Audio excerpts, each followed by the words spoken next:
Look at these United States Air Force men. What are they loading into the bomb? Do they want to attack their enemies with toilet paper? Well, the reality is that what they're loading into that bomb isn't rolls of harmless toilet paper.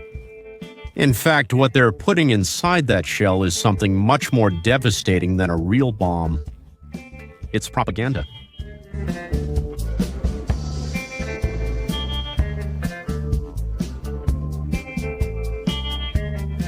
For more than 100 years, only the United States has dropped more than 6 billion propaganda leaflets in dozens of armed conflicts. That's enough leaflets to cover the entire continent of America with them. Propaganda is the main tool of psychological warfare in modern history. You don't need to fight your enemy if you control what influences their mind. Loyalty, fear, and morale are variables you can control at will if you know how.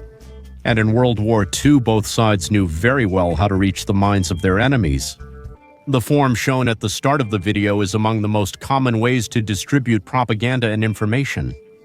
During World War II, Americans placed large bundles, about the size of a public restroom toilet paper roll, inside empty incendiary bombs. This contained thousands of leaflets, and during flight, instead of dropping the bomb, it would just open, allowing the air to do its job and scatter hundreds of thousands of leaflets in enemy territory or even in Allied territory to inform about some event. Basically, this method was so common because it was extremely effective for spreading a message. Look, this isn't just any leaflet. It was one made to be dropped on the cities of Japan where an atomic attack was going to be launched. This way, people in the target city could evacuate before the explosion.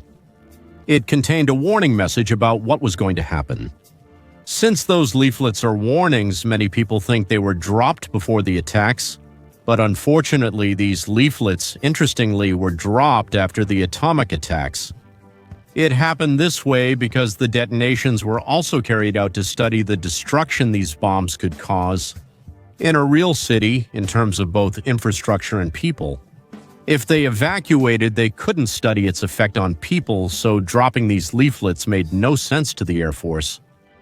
But since the Truman administration claimed that these warnings were dropped before the attacks, the Air Force had to drop them to fulfill this promise.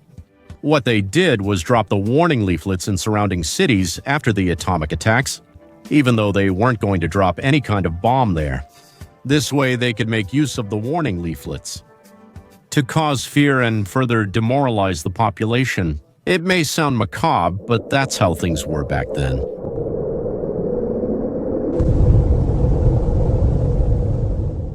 Don't think this kind of propaganda is obsolete. It's still used today. Look at how these American soldiers dropped thousands of propaganda leaflets in Iraq in 2003, and look at how they print them, all on an industrial scale. But just as it's used today, this method of propaganda is nothing new. We can trace its earliest uses even before the 20th century. In the Italo-Turkish War of 1,910 airplanes were used for the first time to spread propaganda leaflets. But perhaps the first time they were used extensively in a war was in World War I. As you can guess, the British were experts in this kind of propaganda, and of course they were very creative. Thousands and thousands of pamphlets were dropped daily over the German trenches. At first, the most typical way to deliver these pamphlets was by plane, but when they started shooting at these planes, a safer way to spread these pamphlets was sought. Fleming invented the pamphlet balloon, which was an unmanned hydrogen balloon that could drop thousands of pamphlets and end up in an enemy trench.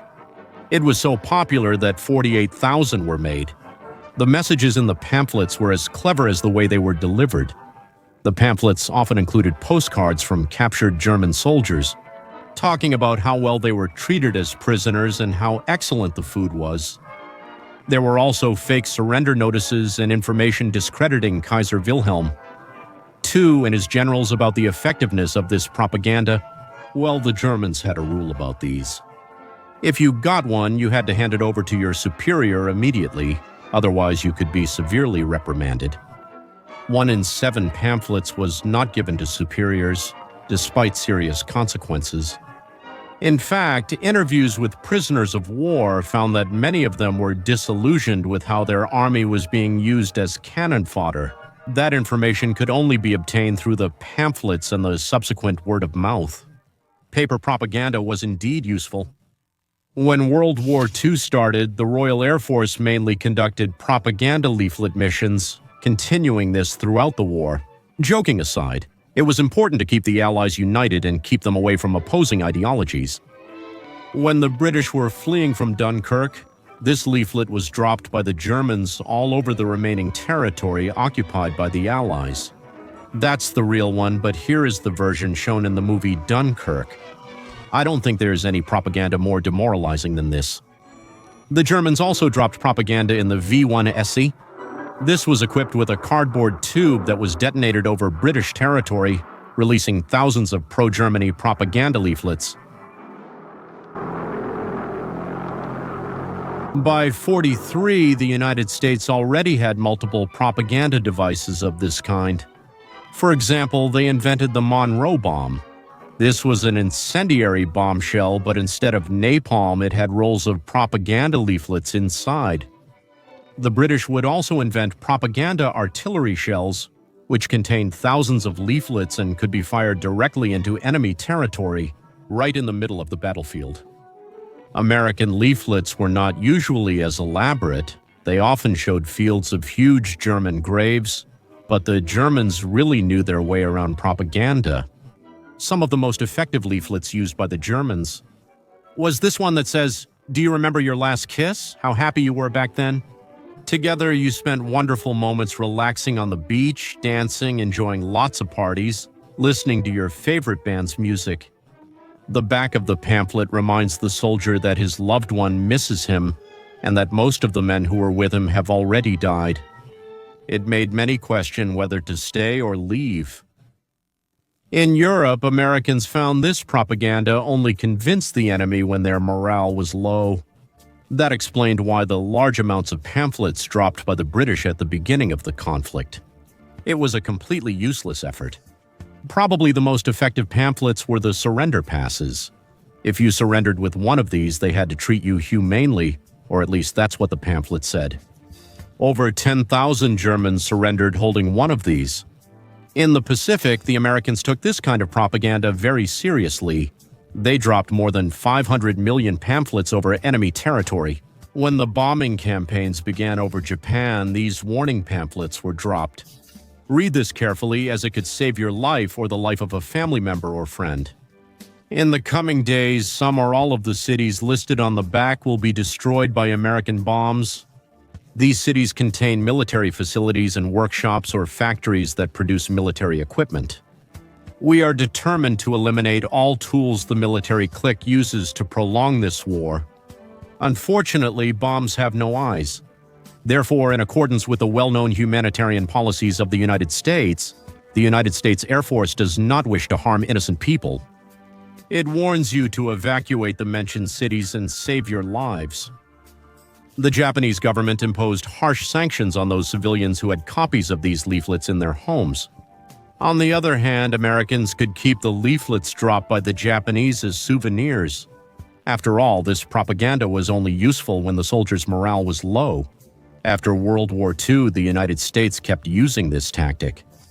Only during the Korean War were 2.5 billion leaflets with anti-North Korean slogans dropped, unlike in Vietnam or other modern conflicts. In fact, so many leaflets were dropped that the entire peninsula could have been covered with a layer 35 leaflets thick.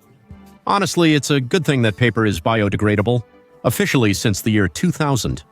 Both Koreas stopped sending balloons to each other, but many South Korean non-governmental organizations still launch these propaganda balloons to this day. Sun Tzu said, "The supreme art of war is to win without fighting." The propaganda leaflets were so useful because they affected enemy soldiers who were still considering whether to fight or surrender, and all this without firing a single round. What do you think of this tactic? Thank you very much for this video, and goodbye.